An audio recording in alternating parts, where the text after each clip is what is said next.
Llegamos al final de este libro. Estudiamos juntos Esther, capítulo 10. Estamos unidos a través del estudio de la Biblia y de la oración. Te animamos, no te canses, no te desanimes. Abre la palabra del Señor. El Señor va a hablar a tu corazón. Muy bien, pues vamos al capítulo de hoy. Estamos ante un capítulo muy pequeño, solamente 3 versículos. Un capítulo quizá de los más pequeños de la Biblia. Los que analizan dicen que este cierre le hace falta una nota de adoración. Quizá aquí deberíamos haber encontrado una nota de alabanza, de gozo, de alegría, de reconocimiento por lo que Dios hizo en esta historia, pero no lo hay. ¿Por qué? Porque como sabemos, esta historia es diferente. Esta historia no menciona a Dios, pero deja toda la evidencia que la mano de Dios estuvo detrás, dirigiendo y guiando a los actores principales. En segundo lugar, vemos que este capítulo trata de incrustar la historia que acabamos de leer dentro de la gran historia del Imperio Persa para ayudar a entender qué fue veraz y en qué momento sucedió. Hay 3 datos importantes. El versículo 1 habla de que se impuso un tributo en todo el imperio. Los que analizan dicen que eso era lógico debido a las grandes pérdidas que se tuvieron en la guerra contra los griegos.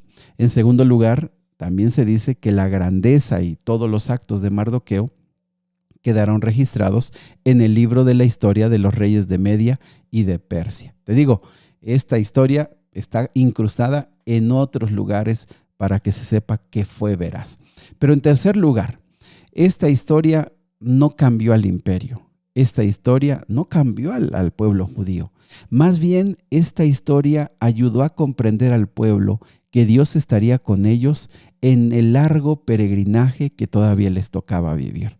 Esta historia de muerte, esta historia de un callejón sin salida, esta historia donde estuvieron en una oscuridad terrible y vimos cómo Dios estuvo detrás, no es para decir y se fueron todos a Jerusalén y todos se convirtieron y fueron a la nación de donde eran. No, esta historia les deja una idea muy clara. Dios está con nosotros. El camino es aquí. Aquí seguiremos. La vida vuelve a la normalidad. Aparentemente todo sigue igual, pero ha quedado un registro de que Dios está con su pueblo. Me parece, mis amigos, que ese mensaje que está detrás, ese mensaje que no está aquí evidente, nos ayuda a nosotros. Porque muchas de las grandes cosas de la vida, cuando pasan, de las tragedias y del dolor inmenso, una vez que pasa, nuestra vida vuelve a su forma cotidiana.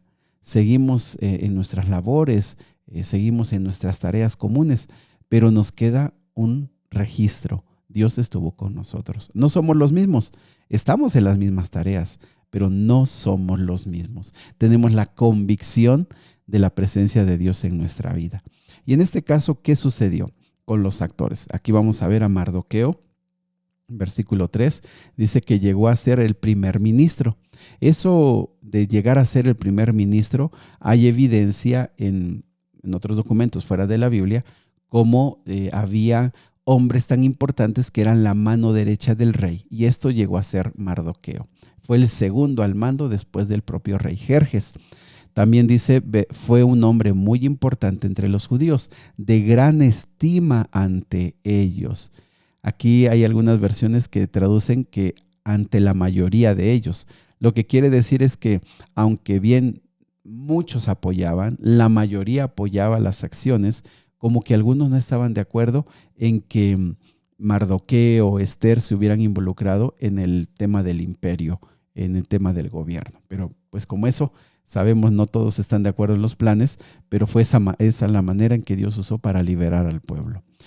También dice, fue un hombre muy importante entre los judíos, de gran estima ante ellos, porque siguió actuando a favor de su pueblo y defendiendo el bienestar de todos sus descendientes. Aquí se aplica nuevamente el regresar o el revertir. Amán, cuando recibió el poder, porque recibió este mismo cargo, lo usó para la destrucción. Ahora Mardoqueo recibe esa misma responsabilidad, pero para hacer de bien, para hacer de bien. Hubo uno que se levantó con la misma autoridad, mismo lugar, misma posición para destruir. Hay otro que se levanta en el mismo lugar, en la misma posición, para sanar, para salvar, para ser de bendición.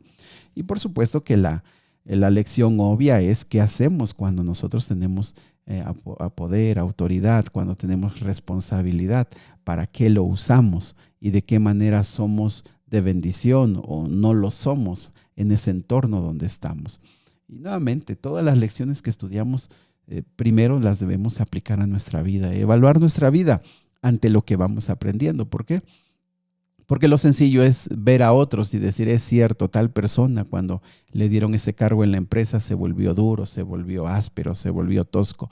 Es fácil mirar a los demás, pero creo que la Biblia siempre nos invita a mirarnos a nosotros mismos. Ante las nuevas responsabilidades, ante los nuevos encargos que Dios nos da en la vida, ¿para qué lo usamos? Bueno, Mardoqueo lo usó para actuar en favor de su pueblo. No buscó su propio bien, no buscó sus riquezas, no buscó su futuro. Él actuó en favor del pueblo y lo defendió. Y esto le trajo, esta traducción dice bienestar, pero otras traducciones dicen paz. Le trajo paz, le trajo shalom. Es decir, este hombre, por la posición que obtuvo y en la posición que Dios lo puso, fue de shalom, fue de paz para su pueblo. Es decir, recordemos que esta palabra de shalom y de paz tiene que ver con una paz integral en varios aspectos de la vida, un bienestar en varios aspectos de la vida, lo que implica que las acciones, el liderazgo de Mardoqueo le trajeron mucho bienestar, mucha tranquilidad, mucha prosperidad a su pueblo. Que nosotros podamos aprender de Mardoqueo, que nosotros podamos estudiar más la vida de este hombre, que podamos ver su valentía, su inteligencia, su lealtad, su integridad y sobre todo esa humildad para siempre ver por su pueblo antes que ver por sí mismo. Querido Padre Celestial, terminamos este libro en el que no escuchamos el nombre de Jehová, pero donde vimos sus acciones detrás de la historia.